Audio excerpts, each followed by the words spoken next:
Okay, we continue our review. We're looking at some stuff in section 2 of chapter 1. And now, you didn't really clarify it. You kind of stopped partway through when you were talking about you need to be able to use the graphing calculator too, and then you stopped. And I'm just guessing, based on the information that's in the section, that you need to be able to indicate whether the graph is increasing, decreasing, or constant. Now, increasing means that as you go from left to right on your graph, the graph goes up. Decreasing, as you go from left to right, the graph drops downward. And constant means it stays horizontal, like a horizontal line or a horizontal line segment. So just to show you what to do here on your graphing calculator, here I have the TI-83. I also brought the TI-89, which is what you have. If I can get it to turn on, maybe my battery's dead here. Might be a moot point. Well, I guess I'm using the 83 here for right now, but you're going to set up your equation, and the top one there is the first equation, y equals x squared minus 3. So now I'm going to graph this to make sure I get a halfway decent looking graph.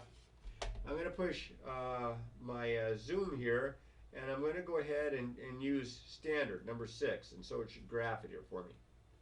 And it's a parabola, right? Can you see it's a parabola? The vertex looks like it's at 0, -3. So part of my graph goes downward, part of my graph goes upward as you go from left to right. It never stays constant, so this thing is decreasing, the first part here, down to it hits an x value of 0, right? All the way down here at this point. So from -infinity to 0, this thing is dropping downward, so I'm going to write that from -infinity to 0.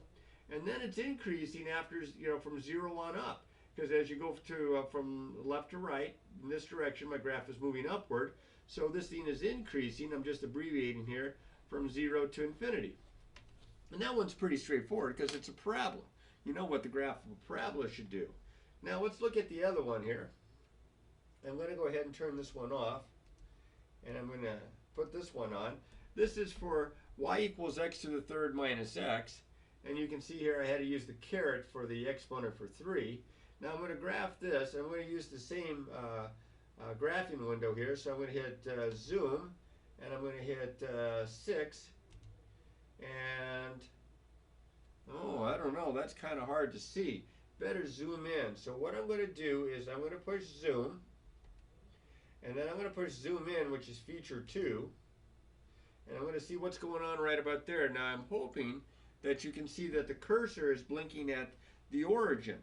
You can also see down below it says x is 0, y is 0. That's the point right there that the cursor is blinking at. So if I hit enter, it's going to kind of like zoom in to that area right in there. So I can see it's going up. I can't tell so much in the middle, and then it's going up again. Might be going down a little bit there in the middle. Let's see. So I hit enter. Oh yeah, now I can tell what's going on. I can tell what's going on right off the bat. This thing is increasing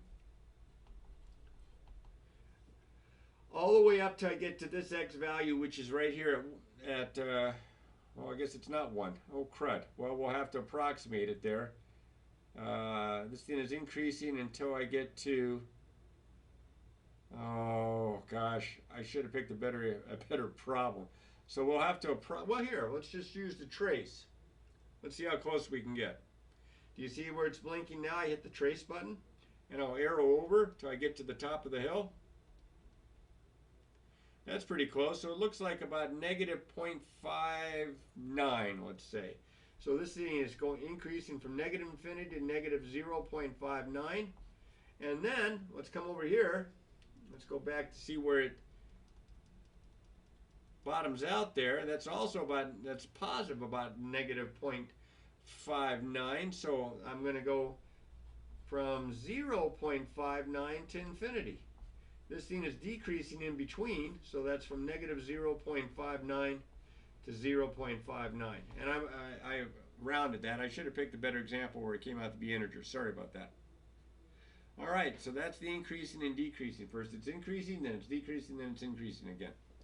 All right, now here I've got one drawn out for you, so that makes it a lot easier. You can see it starts out, it's decreasing, then this is supposed to be horizontal, then it's constant. That's constant right there. Then it increases, then it decreases. So first things first, decreasing all the way till it gets to 0 right here, next value of 0. So from negative infinity to 0, and then it's constant increase, but now it's decreasing again. This is 1, 2, 3, 4, 5. 1, 2, 3, 4, 5, 6. This is 6. X here it's 6.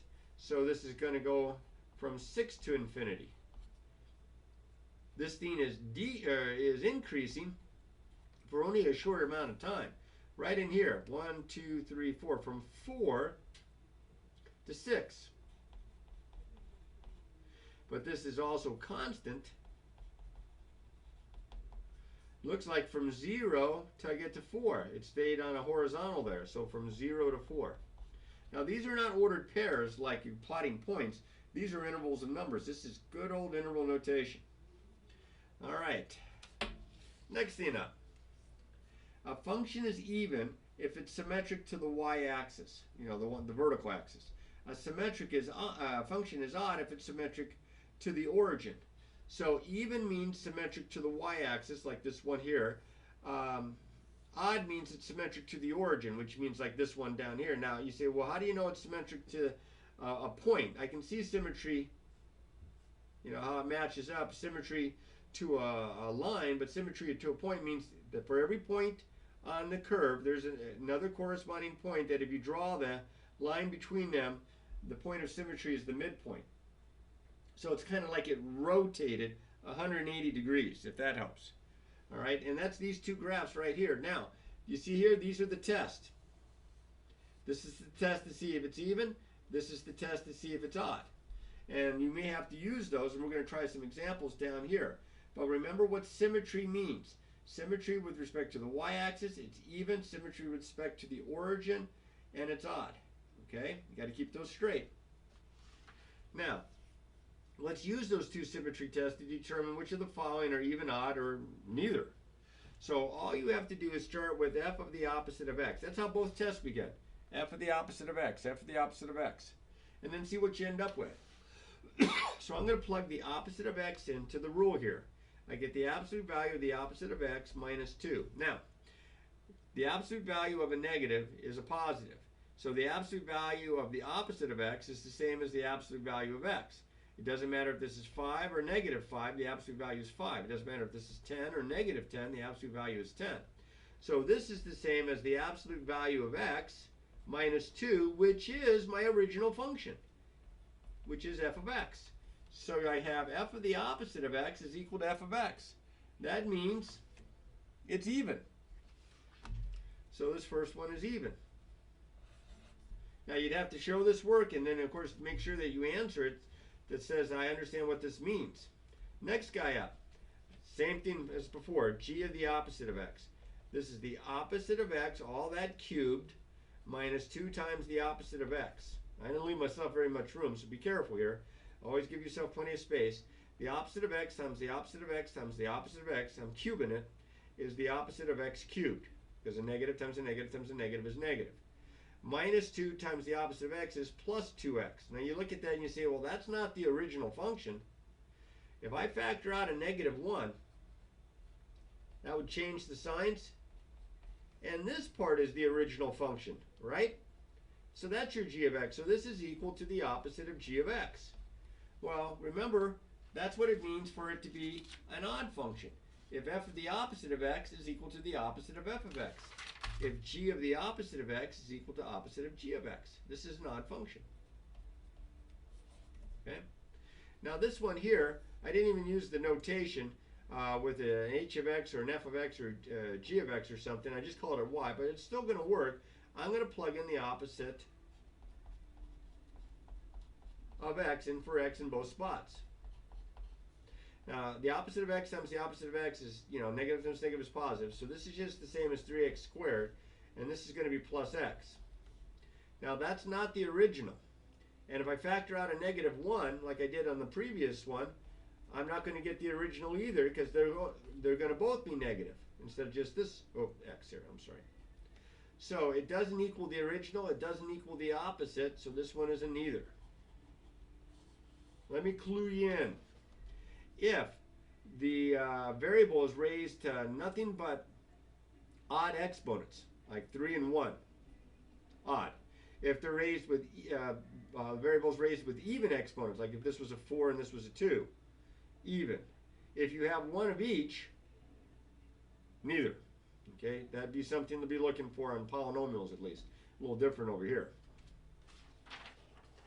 Okay, now some definitions. The definition of what it means to be a relative minimum or a relative maximum. Okay, now, I don't know if this will help you much, but the fastest kid in 6th grade was Greg Hake. We had 5 classes of 6th graders, and I think he was the fastest one. If he wasn't the fastest one, he was pretty close. He was faster than everybody in my class and everybody in the class next door to me, and I think he was pretty much faster than just about anybody. But in my class, I was the fastest kid in the class, at least the fastest boy. I think one of the girls could run faster than me. So Greg was the absolute maximum, absolute fastest, whereas I was just fastest in my classroom, in like a neighborhood, in a small area. So I would be an example of a relative maximum, where Greg is an absolute maximum. I was just for a small area, a small neighborhood. So that's how we kind of define relative minimums and relative maximums. Now, I know that was kind of weird, but what this is saying is I have a function f of a. I have a function at a. Relative minimum of f exists on this interval from -1 to from x of 1 to x of 2. It contains a somewhere in between, right? But this means that no matter what value I pick in this interval, this is always greater than or equal to f of a. It's smaller. The f of a is less than any other x value, any other y value for the x's. So it's like saying if I pick, let's say, the numbers from 1 to 5.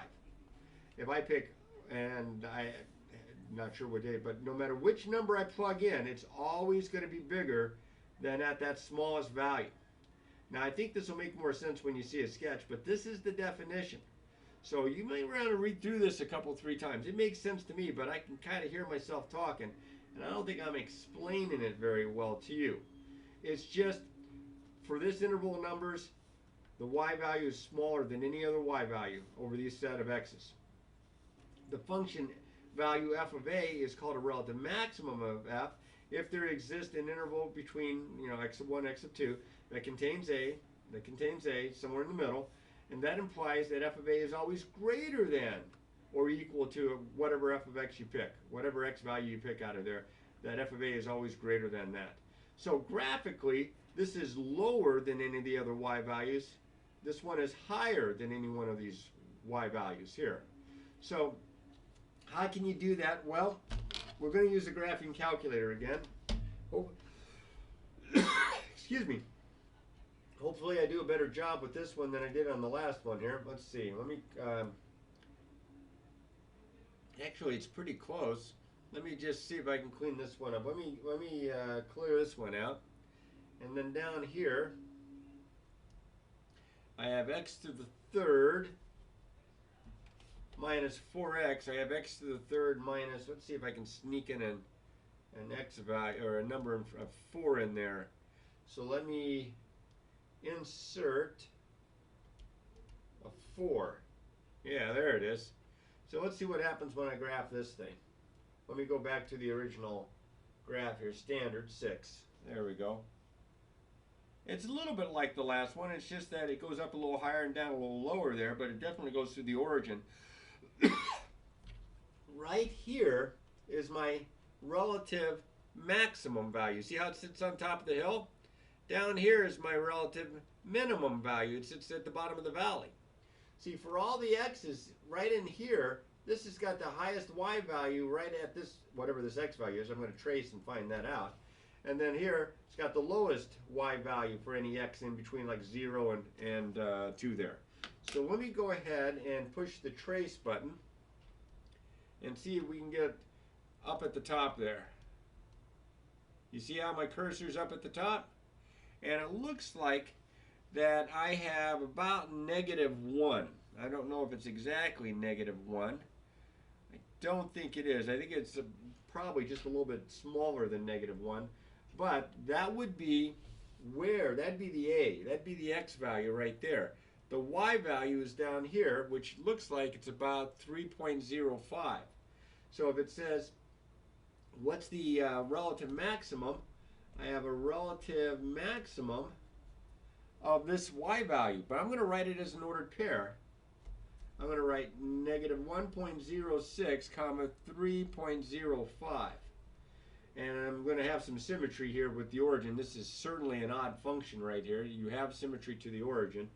I'm going to have a relative minimum down here at the bottom of the graph. Oh, there it is right there. So let me move my cursor here, tracing it along, and I look to see, get it right down at the bottom there. And that looks like I have an X value. Well, this is not exactly perfect, but I'm going to have an X value of about 1.28 and a Y value of about -3.03. Hopefully you can see that okay. I'm rounding a little bit there. Now, those are not exact. You need calculus to find the exact values, or there's certain options on your calculator that can help you find those as well. All right, but that's how you could approximate using a graphing calculator. That was one of the things that you mentioned. I'm hoping he doesn't have a lot of that, and if he does, then we better make sure that you practice doing that on your 89 so that you'll be ready for it, unless you're used to using the calculators that he has in the classroom. All right, so I'm going to scoot this over. That's what this part was all about. Now here, I actually have a sketch made up here, and I wanted to point out my relative maximums and my relative minimums. Let me grab a pen here so it's a different color. Okay, maximums are kind of sitting on top of the hill. We don't really count the endpoints, even though that this is kind of at the top of the hill and this is kind of bottom of the valley over here, because we typically want this to be in some open interval so that there's numbers on both sides to find. I have that here, and I have that here. I have relative minimums here. I have up here and up here relative maximums.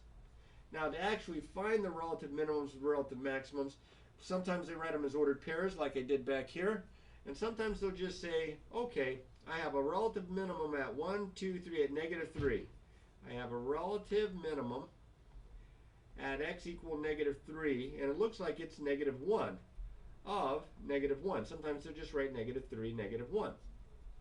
Over here, I have a relative minimum at, looks like x equals 1, 2 of 1, 2, 3, looks like -3, or you might have written 2, -3. I have a couple relative maximums. I have a relative maximum. It looks like -1 at x equal -1. Looks like 2. The actual maximum value and minimum value are the y's. The y is in the ordered pair.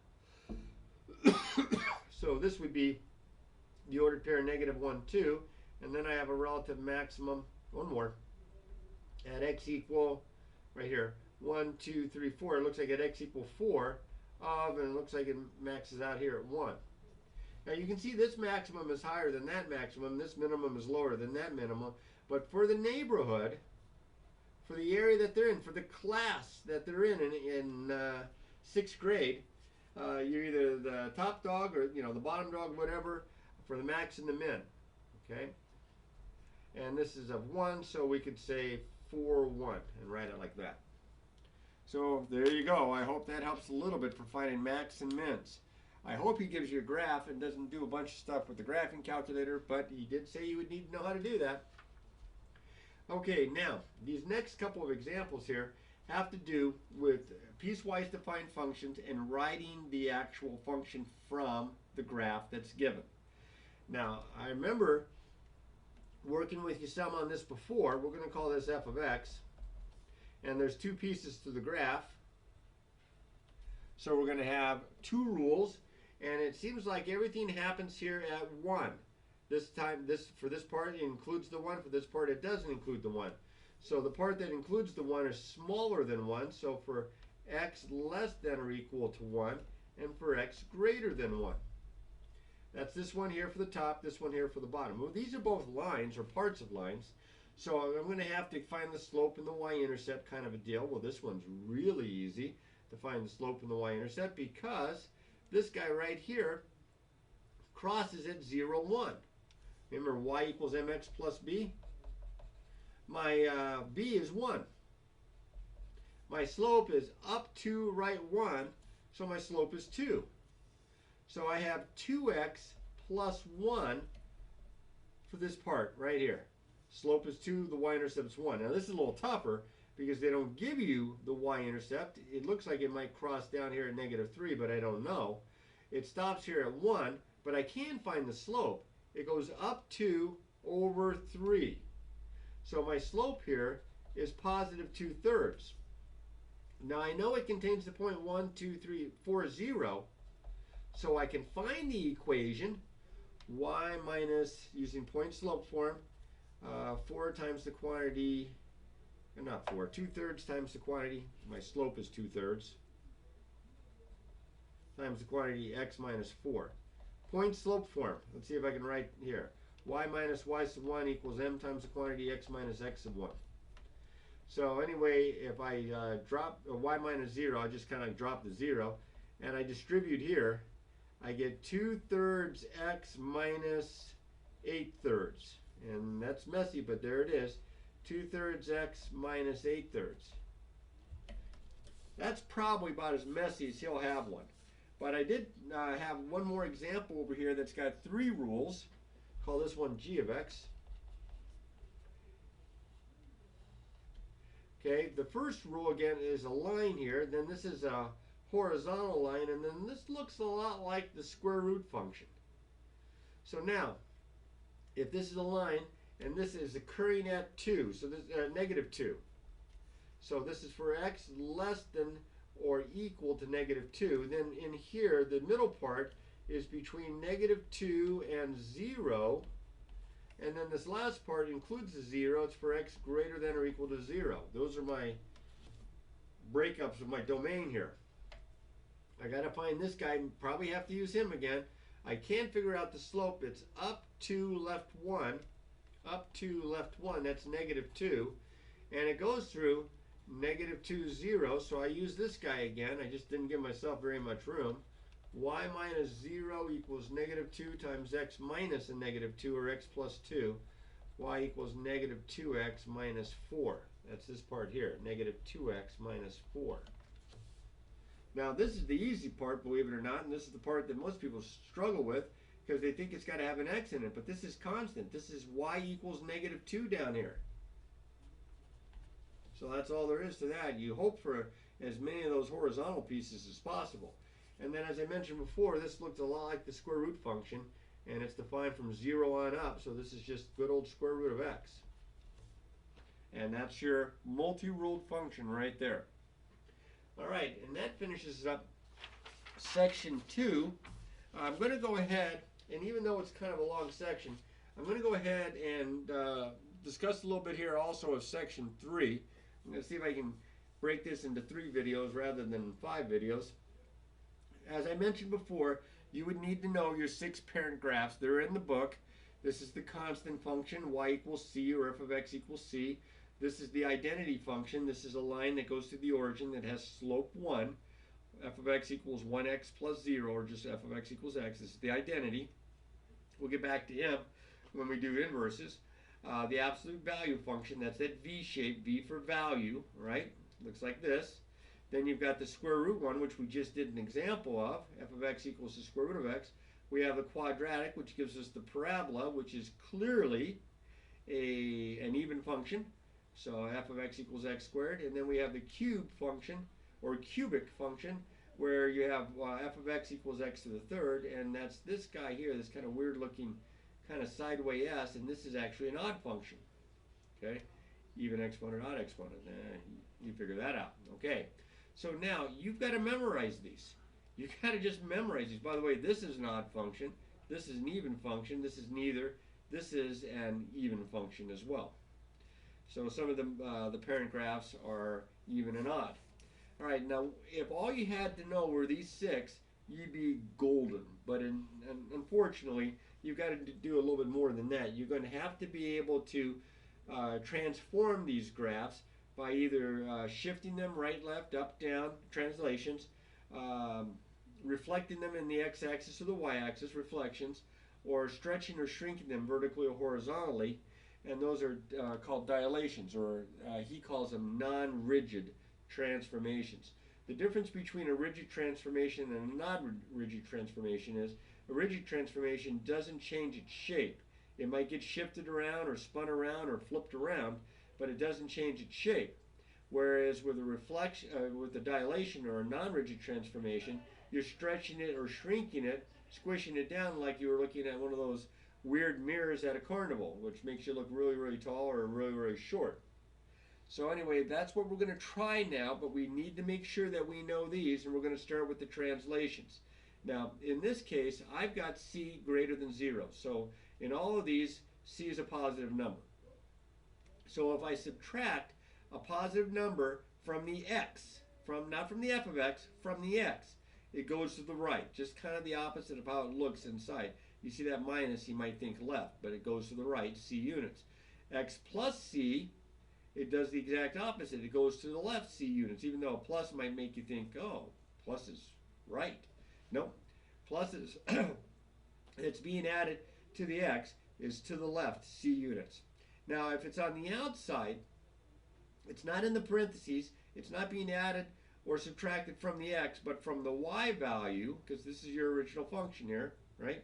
Then it moves it upward, c units, or if it's minus c, it moves it downward, c units.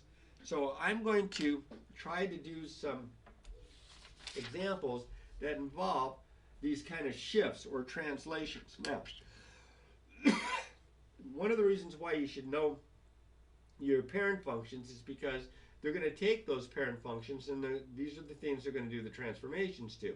Now you can see the absolute value bars, so that this is the same from the parent graph of the absolute value function, which is f of x equals the absolute value of x, looks like this V shape. So very lightly, and it goes right through like 1, 1, very lightly, I'm going to draw the original. Plot some points if you have to. But you should know what this is. It's supposed to be kind of a diagonal in both directions. Okay? Now what happens? Well, since there's a minus 2, look back here, that's going to shift it to the right 2 units. The key point there is this corner point or vertex. It's now going to be here. But everything else is going to be exactly the same. You see how it kind of goes up and to the right? It's going to go up and to the right. It's going to be parallel to that. It's going to go up and to the left. See how it's parallel to the other one. It's as if you just peeled this up, scooted it over, and dropped it right back down. That's your graph. Now this one is, the parent function is the square root of x, which looks like this guy. So maybe very lightly, I go ahead and I put him in 1, 1, 4, 2, just to get a couple of points. Right? But what's happened here is that there's a plus 1 with the x, not on the outside, but with the x. So when there's a plus 1, that means it's going to go 1 to the left. So again, this key point goes right here. And then like this point here at 1, 1, this would go over here at 0, 1. This point here at 4, 2 comes over to 3, 2. And you get the graph. Alright, so it just takes a little practice. Look to see if it's moving right or left. If it's being added or subtracted from the x, you're going to be moving it right or left. Now, in these next two, you're going to be moving it upward or downward. Now, this is the absolute value of x, the parent function, which we already know kind of looks like this. Again, I just draw it in lightly to kind of remind you. You can draw it in lightly if you're doing these, but then just erase it later on unless they ask you to leave the parent graph. And what happens here is a minus 2 on the outside. Not from the x, but from the absolute value of x, which is like your y value of your parent graph. So it's just going to move the graph down 2 spots. So this point here at 0, 0 is now down here at 0, 2. So you can kind of see it goes up and to the right here, and up and to the left here. There's your graph. Okay. This plus 1 here is to the parent graph is the quadratic. That's the parabola looking one. I'm hoping you can see this. So let me kind of make a quick sketch of the parabola looking one. This is just real rough here. But there's your parent graph. What does the plus 1 do? It shifts it up 1 because it's being added to the y value here. So this point, this vertex at 0, 0 is now up here. This is now up here. This is now up here. It's going to go more like this.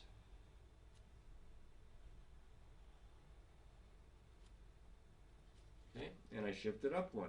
In this example, I actually have two translations.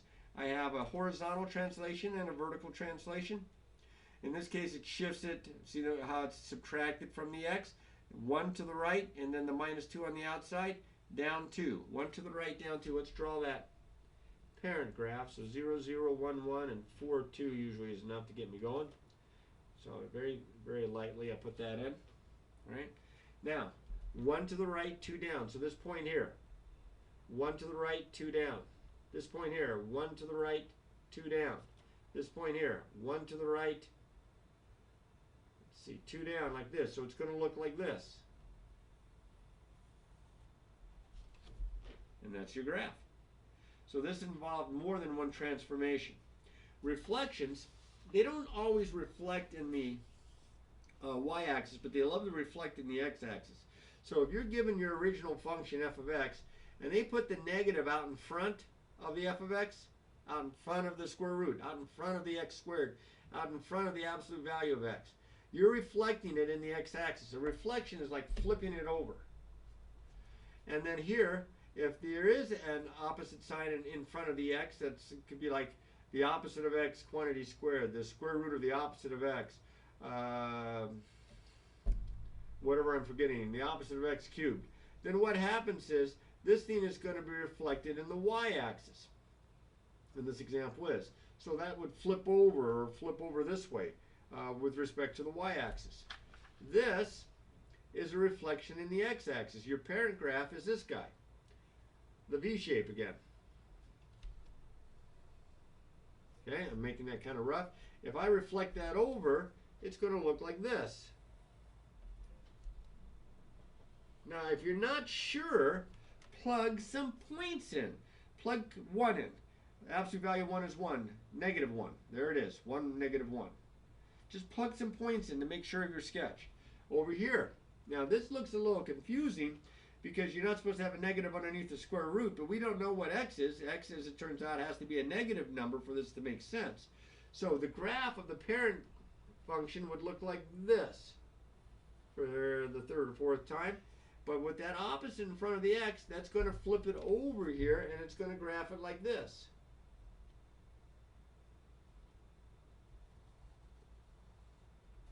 Something like that. That's kind of sloppy, but hopefully you can see that okay.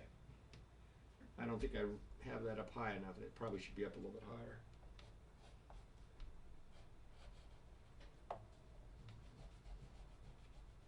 higher. All right. There we go. Now they're non-rigid transformations. So we've got shifting, translations, flipping, reflections, and then we have the stretching or shrinking or the dilations, which are what the instructor calls, in the textbook calls, non-rigid transformations. That's when you're multiplying by a number. Either you're multiplying the whole thing by a number like this, or you're multiplying just the x by a number. And it matters what the number is. So again, we're going to have c positive, okay? But if c is between 0 and 1, or if it's bigger than 1, it changes whether it stretches or shrinks. You got to keep them straight because they're just the opposite of one another. If the c is on the outside, it's vertical stretching. If the c is on the inside, it's horizontal stretching. If the c is greater than 1, like if there's a 2 or a 3 or a 10 out here, you are stretching it upward. You're bringing it out. You're making the y values bigger and bigger. If the c is between 0 and 1, like a half, you take half of those y values, you're shrinking it down. You're making it smaller. Kind of in the opposite manner, if the c is times the x and the c is greater than 1, it squishes it in by a factor of c. And if c is between 0 and 1, it stretches it out by a factor of c. They like to say by a factor of c. So we'll try a couple of examples here. Now this is based on the quadratic parent function, which goes through 0, 0, 1, 1, negative, or negative 1, 1, 2, 4, negative 2, 4. This is what this one looks like. Something like this. Okay, when you do a vertical stretch, the x-intercept stay vertical stretch. X-intercepts do not change, because what you're doing is you're taking the x-intercept, the y value is 0, you're multiplying it by a number like 2, it's still 0. So this point's not changing, but you have a factor of 2 here, so you're like doubling the y values. Like this y value here at 1, it would be on the parent graph would be 1. Well, I'm doubling it. I'm multiplying by 2, so it'd be a 1, 2. Now you say, well, wait a minute. How am I going to keep track of that? Plug 1 in. You'll get 2. Plug negative 1 in. Negative 1 squared is 1 times. You're going to get 2. It's just going to make this skinnier looking because you're stretching it out. If I plug in 2, I'm going to get 2 squared. 4 times 2 is 8. See, here it's at 4, but now it's going to be at 5, 6, 7, 8. It's going to be way up here, and it's going to be way up here at negative 2. So you see how it got skinnier? I mean, it's hard to tell with my poor graph here, but it makes it skinnier because this number is bigger than 1. You're stretching it out. Picture Play-Doh or silly putty being stretched out. This 1/2, it's going to squish it in. So again, it's the x squared. That's the quadratic. So here's the parent function. Really need to know those graphs of the parent functions. I'm just going to make it light. Okay, and this 1/2, it's going to cut it down. It's going to take half. It's going to shrink it by a factor of 2. So again, the x-intercept doesn't change. 0, 0 stays the same. But like here, if I plug 1 in, 1 squared is 1 times a half. It's down here. Negative 1 down here. Here I got 4. If I plug 2 in, that's 4 and a half. That's 2. So I don't know if you can tell very well, especially with my poor graph, but it got kind of wider because it's being squished down. It's being squished down vertically. And there's your graph. The one on the outside, the one that's a little darker here. I hope you can see that okay. Okay, now what happens if the number is inside times the x, like it is here and here for the square roots? We know what happens normally with the square. Oh, I don't have my scale here. This would be 0, 0, 1, 1, 4, 2. It would look like this. The parent graph looks like this. Kind of light there. What's going to happen to that 2? That 2 is going to squish it in. And when you have a a horizontal stretching or shrinking, the horizontal stretch or shrink, the y-intercept stays the same. Because anything on the y has an x value of 0, and any number times 0 is still 0. So this is going to stay the same. Now you say, well, how do I find out what this looks like? Well, it's going to kind of get squished in this way, but plug in a couple points. Plug in numbers that make it easy to take the square root. Like plug in 2. 2 times 2 is 4. The square root of 4 is 2. So I'm at 2, 2. Plug in 4 and a half. 2 times 4 and a half is 9. You can take the square root of 9, it's 3. So 3, 4 and a half, it'd be up here at 3. So it's going to kind of look like this. Got squished in this way, so it got kind of fatter looking, it looks like. Now here, the half is going to stretch it, so that's going to make it a little bit skinnier looking. Here's the, again, it's times the x. Okay, here's the parent. That's just good old y equals the square root of x. Now, I'm going to have to take half of whatever I plug in for x. Now, the y-intercept, which is 0, 0, it's the x-intercept also, stays the same. But what would I plug in to get something to work out nice? Well, if I plugged in 2, half of 2 is 1, and the square root of 1 is 1. See how it came down a little bit? What else do I need? Let's see, I want to get a 4, so let's plug in 8. Half of 8 is 4, the square root of 4 is 2. So 2, 3, 4, 5, 6, 7, 8. That would be at 2. So you can see it got stretched a little bit. That looks like a little skinnier looking kind of a shape there. Now, if all you had to do was one transformation at a time, you'd be great. Only one transformation per graph, but they do like to combine them. So I have 2 on this one, I have 3 on this one. Be careful. Which ones do you take care of first? Well, kind of like the order of operations. If I plug in a number for x, like 10, the first thing I do is I'd subtract 1. So I'm going to shift to the right 1. And then I take the square root of that, and then I take the opposite, so then I'm going to reflect it. So I'm going to do this in stages. Here's the parent graph, y equals the square root of x. Looks like this. Okay? Now, if I shifted 1 to the right, it's going to look like this.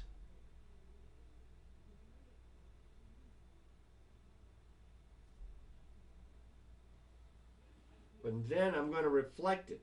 I'm going to reflect it in the x-axis because of that negative out in front. So now it's going to look like this. The x stays the same. This is going to be down here. This is going to be 2 below here. And I'm going to get this graph. I'll make it extra dark if I can so you can see that just the really dark part, I'd probably erase all this stuff. Just the really dark part here is the graph of this. If all else fails, you'd have to have a little time. But if you're not sure what the graph looks like, start plugging in some numbers. And plug in numbers that give you good ones. You know, give you square roots of stuff that you can take the square root of. Plug in 1, plug in 2, plug in 5. And that'll make it a little bit easier. All right, now this guy here, he's got 3 things going on. If I was to plug in a number for x, first I'd add 1, so that's shifting it to the left first. Then I'd multiply by 2, so that's stretching it out vertically. And then I'd put a -1, that's dropping it down 1. So first things first, here's the parent. Okay, then I'm going to move it to the left 1. Make it a little bit darker than the first one here so I can keep track. Then I'm going to multiply it by 2, so that's going to stretch it. That means this point's going to stay the same. But here, if you have 0, you'd get 1. Now you're going to multiply by 2, so you're going to get 2 here. You're going to get 2 here. So now I have this. I'm going to make this a little darker still. I have to get a different color pencil or something. So now I have this skinny guy. And then I'm going to do -1, so that's going to drop everything down 1. This goes to here. This goes to here. This goes to here. And I get this skinny graph. Like this. It should be parallel. And I have it in pen there. I have it in blue ink there. I hope you can see that okay. Now that's just going to take some practice. I hope he doesn't have too many of these because they're a little time consuming. They're not terrible, but a little bit, and you got other stuff to worry about. So that's sections 1 and 2. Lots to consider, lots to practice there. Practice, practice, practice.